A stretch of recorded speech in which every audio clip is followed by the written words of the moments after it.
जय हिंद सभी को। 7 क्लास में आप सभी लोगों का स्वागत है। मैं अमरजीत सर। देखिए आज की वीडियो के अंदर हम लोग चैप्टर नंबर 17 करने वाले हैं। टोटल 16 चैप्टर मैं अपलोड कर चुका हूं चैनल पर, जाके आप लोग देख सकते हैं। ठीक है, सोशियोलॉजी के प्लेलिस्ट में अगर आप लोग जाएंगे तो वहाँ सारे चैप्टर आपको लाइन बाई लाइन दिख जाएंगे। ठीक है, कोई दिक्कत की बात नहीं है उसमें। ठीक है, बाकी आज के चैप्टर के अंदर हम लोग सामाजिक परिवर्तन के कारक पढ़ने वाले हैं, यानी कि समाज में जो परिवर्तन होता है ना उसके कारक क्या हैं, यानी किस वजह से समाज में परिवर्तन होता है, आखिर ये परिवर्तन होता है तो क्यों होता है और इससे क्या क्या चीजें, क्या प्रभाव पड़ता है समाज के ऊपर, वो सारी चीज आज हम लोग पढ़ने वाले हैं। ठीक है, चैप्टर नंबर 17 है फैक्टर्स ऑफ सोशल चेंज, यानी कि हमारे समाज के अंदर क्या क्या चेंज आते हैं, क्या क्या चीजें हैं, वो सारी चीज हम लोग बढ़िया तरीके से पढ़ने वाले हैं। इस चैप्टर से टोटल 12 क्वेश्चन निकले हैं इंपॉर्टेंट। ठीक है, तो एक एक करके हम सारे क्वेश्चन करेंगे। और हाँ, अगर आप लोग को सच में वीडियो बहुत ज़्यादा अच्छी लगती है या अच्छी लगती है, आप लोग कमेंट में जरूर बता दिया करें प्लीज़।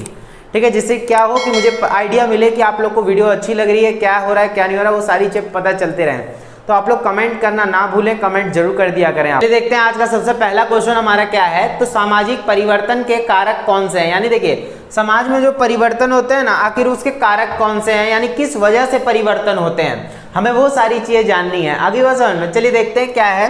तो सबसे पहला आप लोग अपने स्क्रीन पर देखिए पहला क्वेश्चन, किसी समाज में ढांचागत संबंधों में परिवर्तन और सामाजिक परिवर्तन को अंजाम देने में विभिन्न कारक इस प्रकार हैं। तो कौन से कारक ऐसे हैं जो समाज के अंदर परिवर्तन ले आते हैं। ठीक है, जरा ध्यान से देखिएगा। तो पहला इसमें दे रखा है प्रौद्योगिकी संबंधी प्रगति, यानी जो टेक्नोलॉजी है उसके माध्यम से भी परिवर्तन होता है। एक एक क्वेश्चन समझिए तभी जाके समझ में आएगा। ठीक है ना, तो ये चीज है। दूसरा है जनसंख्या की परिवर्तन, यानी कि जनसंख्या के हिसाब से भी देखा जाता है समाज के अंदर परिवर्तन आते हैं।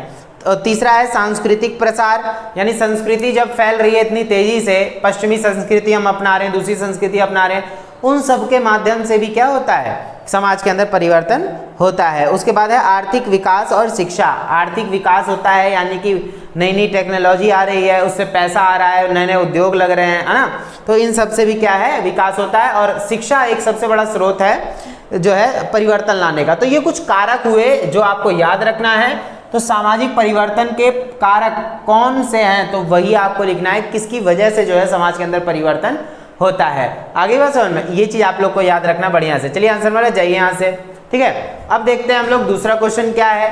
तो दूसरा क्वेश्चन देखिए जरा, जनसंख्या में किस प्रकार परिवर्तन सामाजिक परिवर्तन के लिए एक कारक है। तो क्या बोला गया है, जरा ध्यान सुनिएगा। जनसंख्या में किस प्रकार परिवर्तन, तो सिंपल सी बात है। देखिए जनसंख्या जैसे जैसे आगे बढ़ती जाएगी, जितनी ज्यादा जनसंख्या होगी वैसे वैसे समाज में परिवर्तन आएगा। जितने ज्यादा लोग उतनी ज्यादा मतलब डिमांड हो जाएगी, फिर उसके हिसाब से सप्लाई करनी पड़ेगी, फिर उसके हिसाब से लोगों का रहना खाना पीना हर चीज बढ़ जाएगा। तो हर चीज में परिवर्तन तो देखने को मिलेगा ही। तो ये चीज है जनसंख्या के हिसाब से। देखिए जरा आंसर आप लोग स्क्रीन पर, जनसंख्या में दोनों प्रकार के परिवर्तन, अर्थात संख्या में तथा संरचना में। संख्या में तो परिवर्तन होता है, संरचना में भी, यानी बनावट, हर चीज की बनावट चेंज होते रहेगा। ठीक है, जनसंख्या जैसे बढ़ेगी लोग अपनी इच्छा अनुसार अलग अलग चेंजेस करते रहेंगे। तो घटित परिवर्तनों के दूरगामी प्रभाव सामाजिक संबंधों पर होते हैं, वे सामाजिक परिवर्तन के प्रमुख कारण बनते हैं। यानी देखिए जब लोगों के संबंध ज्यादा से ज्यादा होते जाएंगे, ज्यादा से ज्यादा जनसंख्या बढ़ती रहेगी, तो उसके हिसाब से क्या होगा, समाज के अंदर और ज्यादा चेंजेस आते रहेंगे और ज्यादा परिवर्तन होता रहेगा। तो इसीलिए बोला जाता है जनसंख्या में किस प्रकार के परिवर्तन सामाजिक परिवर्तन के लिए एक कारक है। तो समाज में कैसे परिवर्तन आता है जनसंख्या की वजह से, क्योंकि एक तो संख्या बढ़ती है और उसके हिसाब से संरचना भी लोगों की जो है बढ़ती चली जाती है। आगे बात समझ में, ये चीज हमें याद रखना है। ठीक है, जब लोग आएंगे, सिंपल सी बात है भाई, जब लोग आएंगे तो लोगों के हिसाब से रहन सहन बढ़ेगा लोगों का, उस हिसाब से खाना पीना होगा। और लोगों के लिए जैसे एक घर में अभी जैसे पति पत्नी हस्बैंड वाइफ है, फिर उनके बच्चे आएंगे, उस हिसाब से और देखना पड़ेगा, फिर और बच्चे होंगे। तो इस हिसाब से मतलब क्या है, मतलब जहाँ पहले 10,000 में घर चल जाता था नॉर्मल खाने पीने में, वहीं अब 15,000 रुपये में, 20,000, जैसे जैसे और संख्या बढ़ती रहेगी ऐसे ऐसे बढ़ता चला जाएगा। तो समाज में भी कहीं ना कहीं परिवर्तन देखने को मिलता ही है। आगे बात समझ में, ये चीज याद रखना। चलिए आंसर पर जाइए यहाँ से।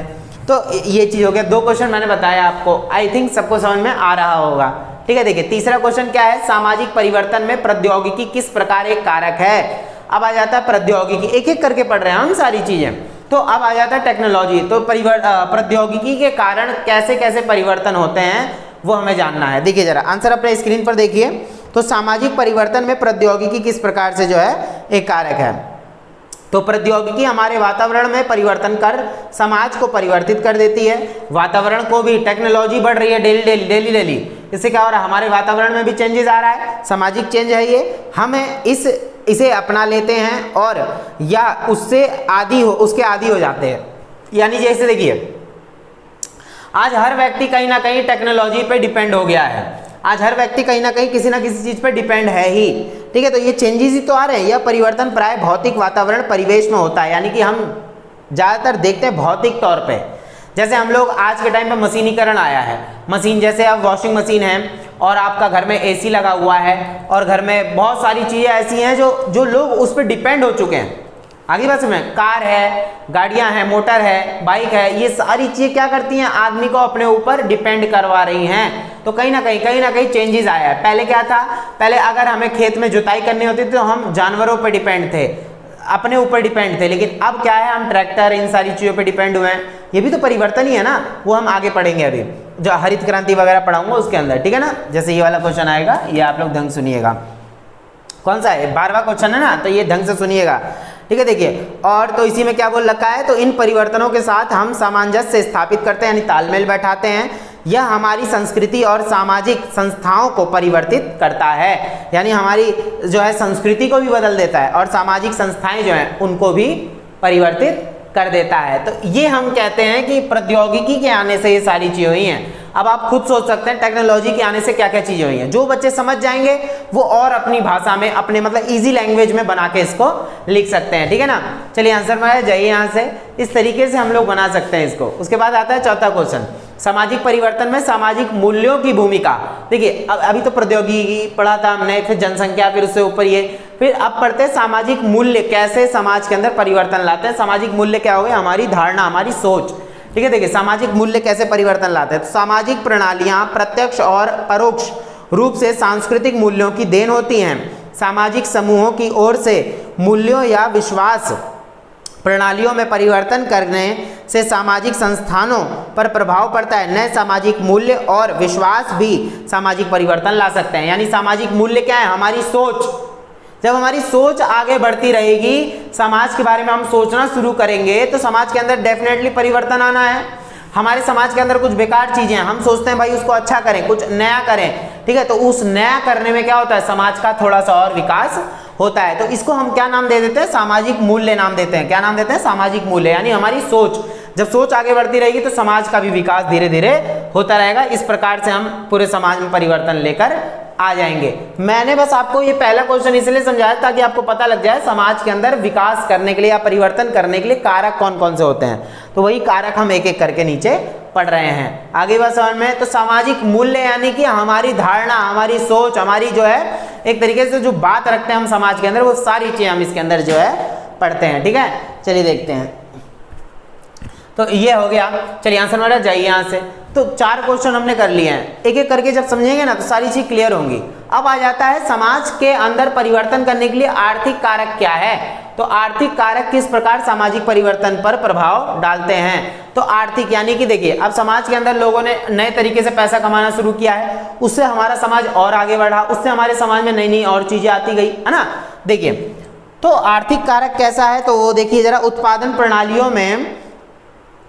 प्रणालियों में परिवर्तन का प्रभाव उत्पादन संबंधों पर पड़ता है। यानी देखिए आज हम नए तरीके से उत्पादन करते हैं, नए नए तरीकों को अपनाते हैं और उससे सामाजिक परिवर्तन में योगदान होता है। यानी हम क्या करते हैं, नए तरीकों को अपना के हमारे समाज का विकास करना शुरू कर देते हैं। औद्योगिक, और उससे सामाजिक परिवर्तन में योगदान होता है। औद्योगिक क्रांति ने समाज में महिलाओं की भूमिका को बदलने में महत्वपूर्ण योगदान दिया। देखिए पहले क्या था, पैसा कमाने महिलाएं बाहर नहीं जाती थी, घर से बाहर नहीं जाती थी। अब क्या है, अब उनको, वो भी जा रही है घर से बाहर, लड़कियां, महिलाएं सब जा रही हैं घर से बाहर, वो भी अच्छे से काम धंधा कर सकती हैं, अपना काम कर सकती हैं। तो ये सारी चीजें क्या है, आर्थिक प्रभाव भी तो पड़ता है हमारे यहाँ पे समाज के ऊपर। तो यही चीजें हैं। और देखिए क्या बोल रखा है, तो इसी प्रकार हरित क्रांति ने कुछ राज्यों और जातियों को अन्य की तुलना में अधिक समृद्ध बनाकर सामाजिक परिवर्तन में योगदान किया है। जब हरित क्रांति चलाई गई थी जैसे हमारे देश में जब खाद्य संकट आया था 1965, 66, 67 के टाइम पे, उसके बीच में ही चला था खाद्य संकट, तो यहाँ पे क्या हुआ था कि सरकार ने हमारी जबरदस्त मदद करी थी।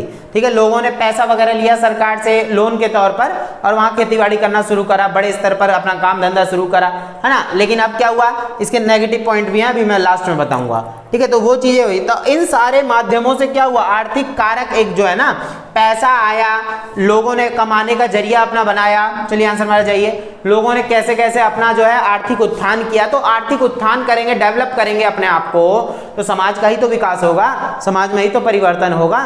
तो ये सारी चीजें जाननी है। ठीक है, छोटे छोटे क्वेश्चन मिला के एक बड़ा क्वेश्चन बनेगा। जब आपने सारा समझ लिया तो इजी आप कुछ भी बना सकते हैं। ठीक है ना। देखिए अभी तो हमने इतना सारा पढ़ा, अब पढ़ते हैं शिक्षा कैसे समाज के अंदर परिवर्तन करती है। सामाजिक परिवर्तन में शिक्षा किस प्रकार एक कारक है। तो अब शिक्षा के बारे में भी पढ़ लेते हैं भाई। मैं तो ये बोलता हूँ मोस्ट इंपॉर्टेंट हमारे लिए ये है शिक्षा, कि भाई जब शिक्षित होंगे लोग ना, तो समाज के अंदर अपने आप ही डेवलप होता चला जाएगा समाज हमारा। आगे बात समझ में। तो ऐसे हमारे देश के अंदर सबसे ज्यादा जो एजुकेशन के तौर पर देखा जाए, शिक्षित जो राज्य है वो केरला है। केरला के अंदर बहुत सारे पढ़े लिखे लोग हैं, जो एजुकेशनल जो इनका रेशियो देखा गया है वो बहुत ज़्यादा है। तो सिंपल सी बात है, पढ़ा लिखा होना बहुत ज़्यादा जरूरी है आज के टाइम पे खासकर। तो देखिए क्या बोला गया है, तो शिक्षा कैसे एक प्रकार है इसका, वो बोला गया है शिक्षा मानव संसाधनों के विकास, स्तरीकरण और तथा राजनीतिक शिक्षा के माध्यम से सामाजिक परिवर्तन के एक एजेंट का कार्य करती है। यानी शिक्षा बहुत जरूरी है हमारे लिए। जब शिक्षित होंगे लोग तभी तो आगे बढ़ेंगे ना। तो ये चीज़ बताई गई है। तो इसके द्वारा सुझाए गए विचारों और नैतिक मूल्यों का युवा पीढ़ी अनुसरण करती है। आज की जो युवा पीढ़ी है, जैसे आप लोग, हम लोग जो हैं, तो हम क्या करते हैं, इसका अनुसरण करते हैं। पढ़ लिख कर क्या करते हैं, हम समाज में कुछ नया लाने की कोशिश करते हैं। जो घिसी पिटी बातें हैं, पुरानी परंपराएं हैं, जात पात है, ये सब हम खत्म करना चाहते हैं। क्यों? क्योंकि ये पुरानी प्रथाएं जो है, पुरानी परंपराएं जो है, पूरे समाज को डुबा के रख देती हैं। इसलिए हम क्या चाहते हैं कि नया हो समाज। ठीक है ना, नए करने के लिए हम शिक्षित होते हैं। तो यही बोला गया है, युवा पीढ़ी अनुसरण करती है और तथा उन्हें प्राप्त करने के लिए एक युवाओं में जिज्ञासा का वह भाव है उत्पन्न करती है, जो आगे चलकर महान सामाजिक परिवर्तन ला देता है। आज सामाजिक परिवर्तन हो रहा है तो सबसे ज्यादा किसकी वजह से हो रहा है, शिक्षा की वजह से। क्योंकि आज घर घर तक शिक्षा है। आज जो पढ़ता जाएगा वो बढ़ता जाएगा। ये चीज याद रखिएगा, जो पढ़ेगा वही बढ़ेगा।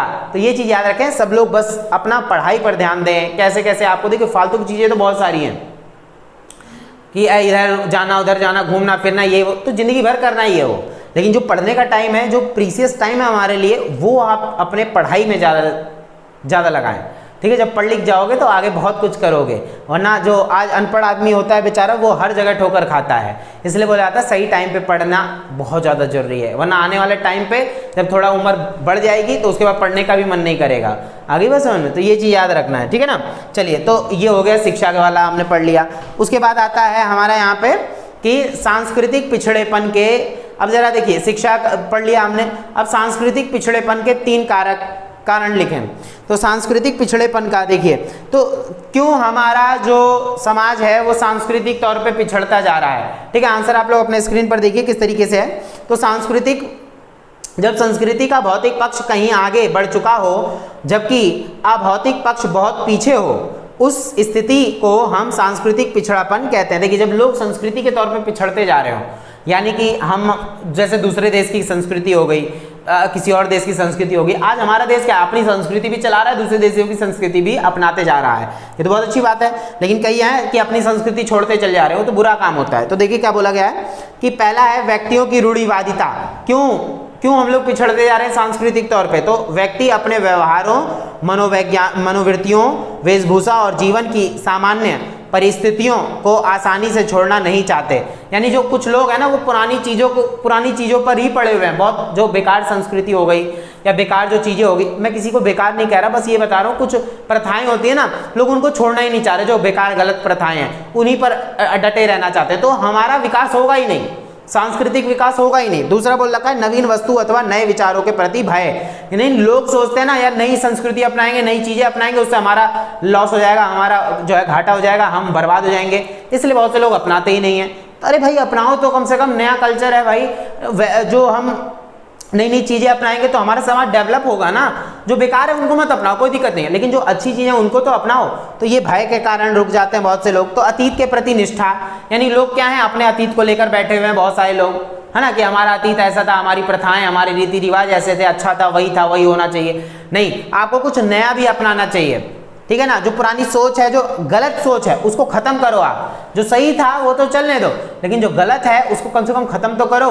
आप उसी पे अड़े हो, है ना। जैसे पर्दा प्रथा है, पर्दा प्रथा वो बहुत लंबे टाइम तक चलती रही, है ना, आगे बस समझ में। तो ये चीजें बेकार है, इनको हटाओ। अब भाई लड़कियों को भी, महिलाओं को भी तो जीने का एक हक होना चाहिए ना। तो ये सारी चीजें आपको समझ में आनी चाहिए, ये जो पढ़ाई जाती हैं आपको, ठीक है ना। चलिए आंसर मेरे जाइए यहाँ से। तो इस तरीके से यहाँ पे क्या होना चाहिए कि सांस्कृतिक पिछड़ेपन को दूर करने के लिए हम ये सारी चीजें कर सकते हैं। पहले आप कारण पढ़ लिए, उन कारणों को दूर करने के लिए हम इन पॉइंट को लिख सकते हैं, ठीक है ना। चलिए उसके बाद आता है स्कूल पाठ्यक्रम बच्चों को समाजीकरण किस प्रकार करता है। यानी स्कूल जो है बच्चों को शिक्षित करके कैसे समाज के अंदर परिवर्तन लाता है, स्कूल का क्या रोल होता है। तो बहुत अच्छा क्वेश्चन है, देखिए जरा, क्योंकि देखिए बच्चा सीखता कहाँ है, स्कूलों में ही सीखता है, सिंपल सी बात है। तो आंसर आप लोग अपने स्क्रीन पर देखिए, बच्चा जो है ना अपने स्कूल में ही सीखता है। जब स्कूल के अंदर उसका जो बुनियाद अच्छा हो जाएगा ना, तो भविष्य अच्छा हो जाएगा। आगे बस समझ, इसलिए हर बच्चा शिक्षित होना चाहिए। जब शिक्षा ग्रहण करेगा तो उसके मन में, माइंड में बहुत सारी चीजें नई नई आएंगी, ठीक है ना। देखिए, तो स्कूल बच्चों को स्थापित मूल्य प्रणालियों की शिक्षा देते हैं और उन्हें समुदाय तथा पूरे विश्व में बदलती स्थितियों का सामना करने के लिए तैयार करने की भी कोशिश करते हैं। स्कूल अपने पाठ्यक्रम के माध्यम से बच्चों को युद्ध, गरीबी, एड्स, जो HIV एड्स होता है, इनको जरूर बताया जाए स्कूल कॉलेजों में। यानी कि देखिए स्कूल कॉलेजों में हर बच्चे को ये सारी चीजें बताई जानी चाहिए। बड़ी बड़ी बीमारियां हैं, युद्ध है, गरीबी है, जैसी बेरोजगारी है, जैसी दुनिया की वास्तविक समस्याओं के प्रति संवेदनशील बनाना चाहिए बच्चों को। कैसे कि भाई हमें इन चीज़ों को, कैसे हम इन चीज़ों से बच सकते हैं, लड़ाई झगड़ा नहीं करना और बड़ी बीमारियों से कैसे दूर होना है। बहुत सारी चीज़ें जो हमें स्कूल कॉलेजों में सिखाई जाती है, संस्थाओं में सिखाई जाती है, तो वो हर बच्चे को पढ़ना चाहिए, ठीक है ना। तो ये चीज़ें याद रखें। चलिए आंसर मेरा जाइए यहाँ से। तो जब ये छोटे छोटे क्वेश्चन कर लेंगे ना आप लोग यहाँ तक 7वें तक, तो आप इजी कोई भी क्वेश्चन आराम से बना सकते हैं, ठीक है ना। चलिए अब हम पढ़ते हैं हमारा 9th क्वेश्चन। 9th क्वेश्चन क्या है, जरा ध्यान सुनिएगा कि सामाजिक परिवर्तन पर जन्म मृत्यु संख्याकी के प्रभाव का वर्णन करें। देखिए हमारे, जैसा कि आप लोग अपने स्क्रीन पर आंसर देख सकते हैं, क्या बताना है इसमें। तो सिंपल सी बात है, सामाजिक परिवर्तन के अंदर ना जन्म दर मृत्यु दर दोनों बराबर होनी चाहिए। अगर जन्म दर ही ज्यादा है वो भी दिक्कत है, मृत्यु दर ज्यादा है वो भी दिक्कत है। कैसे, जरा ये जरा ध्यान सुनिएगा। बोला गया है जन्म मृत्यु सांख्यिकी तत्वों अथवा डेमोग्राफिक फैक्टर्स से तात्पर्य उन तत्वों से है जो निम्न का निर्धारण करते हैं: भावी पीढ़ी की संख्या, रचना, चुनाव और अनुवांशिक गुण। ये सारी चीजें ना समाज के अंदर क्या है, जनसंख्या के ऊपर डिपेंड करती हैं। तो देखिए क्या चीजें बोली गई हैं इसके अंदर, देखिए क्या बोला गया है। तो जनसंख्या घटक का प्रभाव, तो संख्या और प्रकार दोनों रूपों में जनसंख्या परिवर्तन का एक समाज पर दूरगामी प्रभाव पड़ता है। जनसंख्या में वृद्धि अथवा ह्रास के अनुसार समाज का आकार और प्रकार दोनों परिवर्तित होते हैं। यानी ये बात हमें याद रखनी है कि जनसंख्या बढ़ रही है बहुत तेजी से तो भी उसमें दिक्कत है, जनसंख्या का ह्रास हो रहा है, जनसंख्या खत्म होती जा रही है तेजी से, वो भी दिक्कत है। तो क्या है, देखिए इसका वर्णन निम्न प्रकार से, जैसे समाज पर प्रभाव क्या पड़ता है, तो जनसंख्या में वृद्धि या कमी आने से समाज के आकार और संगठन में परिवर्तन होता है। जनसंख्या बढ़ रही है उसमें संगठन बढ़ेगा, जनसंख्या घट रही है, घटती चल जा रही है, मृत्यु दर बढ़ रहा है, उससे संगठन खत्म होते जाएंगे। ये भी एक जैसे महामारियों का कारण हो गया, बड़ी बीमारियों का कारण हो गया ना, इन सब के कारण जो है परिवर्तन देखने को मिल सकता है। दूसरा है आर्थिक जीवन पर प्रभाव, यानी जनसंख्या बढ़ेगी तो लोगों की बेरोजगारी बढ़ेगी, मृत्यु दर में बढ़ोतरी होगी तो उसमें लोग जो है खत्म होते जाएंगे, अच्छे अच्छे लोग भी खत्म हो सकते हैं, मतलब पढ़े लिखे समाज के लोग। ये बड़ी दिक्कत वाली बात होती है, इसलिए दोनों बराबर चलना चाहिए। आगे बात समझ में, ये चीज याद रखें। उसके बाद आ रहा है इसमें कि अन्य पक्षों पर प्रभाव, इससे मानव जीवन के विभिन्न अन्य पहलुओं जैसे सामाजिक, सांस्कृतिक और राजनीति में भी परिवर्तन आता है। हर चीज में परिवर्तन आता है, अगर बढ़ रही है जनसंख्या तो भी, घट रही है तो भी। जनसंख्या वृद्धि क्या है, तो तीव्र गति से और निरंतर जीवन और मृत्यु की घटती हुई दरों, जैसे मृत्यु की घटती हुई दरें हैं, मृत्यु दर घट रही है और जन्म दर बढ़ रहा है तो बहुत ज़्यादा दिक्कत हो जाएगी समाज के अंदर, क्योंकि लोग बढ़ते जाएंगे। जब लोग बढ़ते जाएंगे तो वहाँ पे क्या होगा, सिंपल सी बात है, बेरोजगारी बढ़ेगी, लोगों का रोजगार छिनता चला जाएगा और लोगों का पालन पोषण ठीक से नहीं हो पाएगा। तो स्वच्छता, और बोला जाता है ना, एक घर में जब 2 बच्चे हैं तो अच्छे से खा पी के अपने उनकी परवरिश अच्छी हो सकती है। जिस घर में 4-5 बच्चे, 6, 7, 8 बच्चे हो जाते हैं, वो क्या होता है, उस घर का नाश हो जाता है। कैसे नाश जाएगा, क्योंकि ढंग से बच्चों की परवरिश ही नहीं हो पाएगी, है ना, जैसे हमारे समाज के अंदर चलता रहता है। ठीक है, वो पहले मतलब कई समाजों में क्या है, हम दो हमारे दो की प्रक्रिया चलती रहती है, लेकिन कई समाजों में अभी ये धारणा बनी हुई है कि हम दो हमारे होने दो की प्रक्रिया। ठीक है, ये तो बड़ी खतरनाक वाली प्रक्रिया हो गई। तो ये चीजें हैं। तो भारत में जनसंख्या के क्षेत्र में भारी वृद्धि हुई है। आज भारत दूसरे नंबर पर है पूरे विश्व में जनसंख्या के मामले पे। आने वाले टाइम पे क्या पता इसको भी आगे छोड़ दे और हम 1 नंबर पे पहुंच जाएं, ऐसा भी हो सकता है ना। सरकार को इसके लिए नियम उठाना पड़ेगा, कदम। देखिए, सामाजिक समस्याएं उत्पन्न होती हैं तो जनसंख्या में जब वृद्धि होती है तेजी से, तो झुग्गी झोपड़ियों में, बाल मजदूरी, बेरोजगारी, अपराध में वृद्धि, ये सारी चीज़ों में बढ़ोतरी होती रहेगी। अब जनसंख्या में जब बढ़ोतरी होती रहेगी तो उसके बाद देखो क्या बोला गया है। उसके बाद है कि उसके बाद है दीर्घायु, सक्रियता व विचारों में परिवर्तन, यानी मृत्यु दर में कमी आने से आज हमारी जनसंख्या 1 सदी पहले जनसंख्या की अपेक्षा अधिक है। यानी कि इतना अच्छा डॉक्टरी इलाज हो गया है, इतना अच्छा हर चीज हो गया है, तो जो लोग मृत्यु जिसकी होने वाली होती है ना, वो भी बच जाता है। चलिए, अच्छा होता है, कोई दिक्कत नहीं है, लेकिन अब इससे क्या है, जनसंख्या दर धीरे धीरे बहुत ज्यादा बढ़ती चली जा रही है ना। मृत्यु दर कम होगी तो जनसंख्या दर अगर ज्यादा होती जाएगी तो इससे भी समस्या उत्पन्न हो जाएगी। आगे बस समझ में, तो ये चीज याद रखें, है ना। चलिए, ये क्वेश्चन हो गया। चलिए आंसर में आ जाइए यहाँ से। जब आप ये याद रख लेंगे, ये आपको कुछ पॉइंट याद रखने हैं, तो 6 पॉइंट है, ये याद रखें, क्लियर हो जाएगा सारी चीज। ठीक है ना। अब आ जाता है इसमें नेक्स्ट क्वेश्चन हमारा 10th क्वेश्चन, सामाजिक परिवर्तन के एक तत्व के रूप में। देखिए, सामाजिक परिवर्तन के बहुत सारे तत्व मैंने पढ़ा है, शिक्षा है, आर्थिक है ना, ये सारी चीजें। तो सामाजिक परिवर्तन के एक तत्व के रूप में प्रौद्योगिकी की भूमिका का वर्णन करना है। औद्योगिक समाज किस प्रकार सरल समाजों से भिन्न है।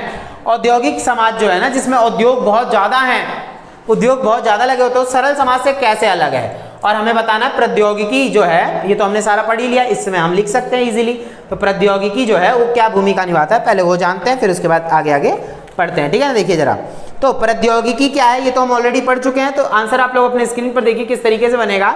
देखिए, तो प्रौद्योगिकी की भूमिका, प्रौद्योगिकी प्रगति ने समाज में दूरगामी परिवर्तन किए हैं। मानव समाजों में परिवर्तन और विकास वास्तव में प्रौद्योगिकी में विकास और परिवर्तन के कारण है। समाजशास्त्रियों के अनुसार प्रौद्योगिकी हमारे परिवेश में परिवर्तन लाकर समाज को परिवर्तित करती है। यानी जब हम टेक्नोलॉजी आगे बढ़ाते चल जाएंगे ना, तो हमारा विकास उसी रफ्तार से होता रहेगा।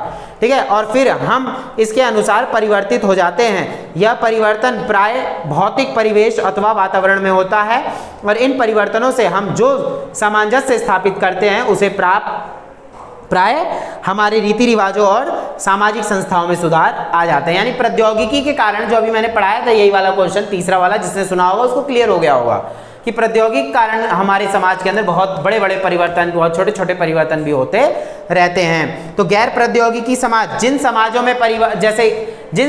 में प्रौद्योगिकी नहीं है, जिन समाजों में जो टेक्नोलॉजी नहीं है, तो उस समाज की क्या वो चीजें हैं, जरा देखिए। पहला है, परंपरागत समाज में श्रम शारीरिक होता है।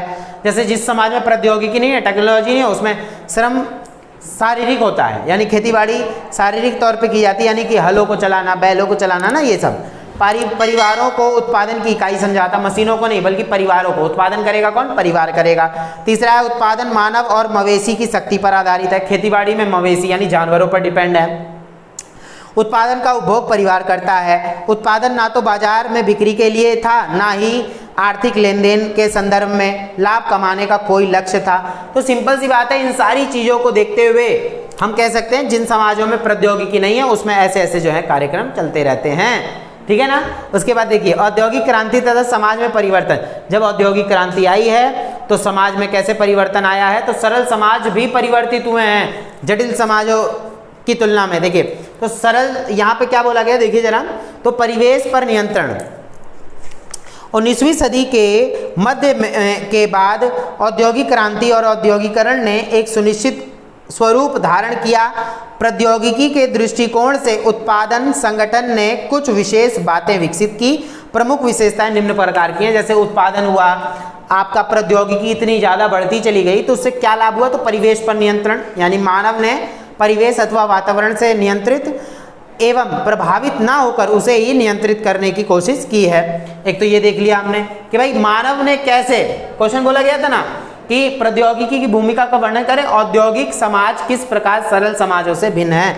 तो हमारा समाज कैसे कैसे आगे बढ़ा और कैसे कैसे जो है यांत्रिकी प्रणालियां लाया, और उसके बाद बहुराष्ट्रीय कंपनियां आई। ये जो बहुराष्ट्रीय कंपनियां होती हैं, इंटरनेशनल कंपनियां होती हैं, जब हमारे देश में लगेंगी तो हमारा बहुत तेजी से विकास होगा। आगे बात समझ में, ये चीज़ हमें याद रखनी है। उसके बाद देखिए औद्योगिक समुदायों की विशेषताएं। जब औद्योगिक समुदाय जब हमारे यहाँ लगे, देखिए औद्योगिक समुदायों की विशेषता अगर बात करें, जिन समाजों में उद्योग लगे उनकी क्या विशेषता रही, तो पहला है पूंजी, पूंजी की बढ़ोतरी हुई, पॉइंट है आपके सामने। फैक्ट्री लगी, ऊर्जा में वृद्धि हुई, जैसे मानव और मवेशी शक्ति से उत्पन्न ऊर्जा के स्थान पर भाप, विद्युत और परमाणु शक्ति का प्रयोग होने लगा। और उसके बाद मशीनों का प्रयोग बाजार हेतु उत्पादन किया जाने लगा। पहले लोग बाजारों के लिए उत्पादन नहीं करते थे, अभी मैंने पढ़ाया था, पहले लोग अपने लिए उत्पादन करते थे, सिर्फ वही खा के खत्म करते थे, लेकिन अब बाजारों के लिए भी उत्पादन किया जा रहा है बड़े स्तर पर, और विश्व बाजार तक पहुंच रहे हैं लोग, और मुद्रा की मांग जो है बढ़ती बढ़ती चली जा रही है। विदेशी मुद्रा आ रही है, हमारी मुद्रा किसी और देश में जा रही है। आगे बात समझ में, ये परिवर्तन आया समाज के अंदर, ठीक है ना। तो ये चीज़ याद रखें, ठीक है। एक मिनट, आंसर बना जाइए यहाँ से, ठीक है। चलिए अब उसके बाद देखते हैं नेक्स्ट क्वेश्चन। नेक्स्ट क्वेश्चन क्या है कि सामाजिक परिवर्तन के कारकों के रूप में मताधिकार तथा निर्वाचन की भूमिका। समाज के अंदर परिवर्तन होता है तो वो मताधिकार और निर्वाचन की वजह से, यानी चुनाव वगैरह की वजह से कैसे होता है परिवर्तन, वो एक अलग क्वेश्चन है, वो हम लोग जानने वाले हैं। जरा देखिए आंसर आप लोग अपने स्क्रीन पर देख सकते हैं किस तरीके से है। तो पहला इसमें दे रखा है मताधिकार, यानी कि सामाजिक परिवर्तन में मताधिकार की भूमिका निम्न प्रकार की है। जब आप लोगों को वोट देने का भी अधिकार होगा ना, हर समाज के अंदर हर व्यक्ति को वोट देने का जब अधिकार हो जाएगा तो समाज के अंदर क्या आएगा, परिवर्तन होगा, शिक्षित होंगे लोग और ज्यादा, यानी सार्वजनिक कार्यों में रुचि, लोगों की रुचि बढ़ेगी सार्वजनिक कार्यों में। दूसरा है शिक्षित करना, लोगों को मताधिकार लोगों को शिक्षित करने का महत्वपूर्ण साधन है, यानी जब लोगों को बता दिया जाएगा ना आपके पास वोट देने का अधिकार है, आप अपने शासक को चुन सकते हैं अपने तरीके से, तो लोगों को शिक्षित किया जाएगा, जागरूकता आएगी, स्वाभिमान एवं उत्तरदायित्व, लोग स्वाभिमान महसूस करेंगे और उत्तरदायित्व अपना, यानी कि अब लोग जानेंगे कि हमारे पास क्या क्या अधिकार हैं, लोग जागरूक हो जाएंगे। तो ये एक फायदा है, ये एक परिवर्तन आप देख सकते हैं इसके द्वारा, ठीक है। उसके बाद निर्वाचन क्या है, इलेक्शन के वजह से, मतलब इलेक्शन के माध्यम से आप क्या क्या देख सकते हैं, तो निर्वाचन से नागरिकों में आत्मसम्मान तथा उत्तरदायित्व की भावना उत्पन्न होती है। जब आप वोट देते हैं उससे क्या होता है, उससे क्या होगा, आपके अंदर एक उत्तरदायित्व की भावना आएगी, आपके अंदर आत्मसम्मान आएगा। तो विभिन्न मुद्दों पर विचार विमर्श, आप विभिन्न मुद्दों पर विचार विमर्श कर सकते हैं, यानी कि जब चार लोग बैठे रहते हैं, आपने देखा होगा कि कैसे सब लोग क्या करते हैं, आपस में बातचीत करते हैं इलेक्शन के बारे में, वोट वगैरह के बारे में। आगे बस समझ में, ये चीज़ें याद रखना है आपको।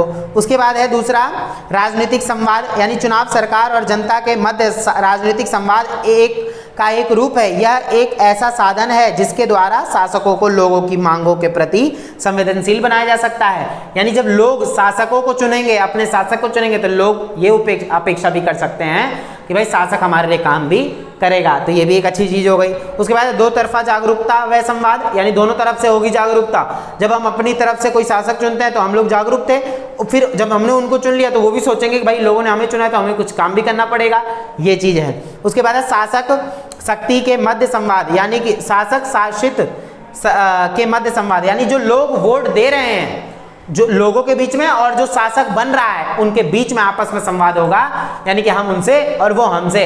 जैसे हम उनसे प्रश्न पूछ सकते हैं, वो हमसे जो है बता सकते हैं, हमको बताएंगे हमको कि हाँ क्या क्या चीज़ें समाज के अंदर हो रही हैं, क्या क्या चीज़ें होने वाली हैं। आगे बात समझ, तो ये बहुत ज़्यादा इंपॉर्टेंट है। मताधिकार और निर्वाचन दोनों अगर होगा समाज के अंदर तो सामाजिक परिवर्तन बड़े स्तर पर होता रहेगा। आगे बात समझ में ना, ये चीज़ याद रखें। चलिए आप समझ जाइए। लास्ट क्वेश्चन हम लोग करेंगे आज का, वो क्या है, भारत में हरित क्रांति ने सामाजिक परिवर्तन का पथ कैसे प्रशस्त किया है। तो हरित क्रांति के बारे में जानना है, ये मैं अभी थोड़ा सा आपको बताया ही था पहले।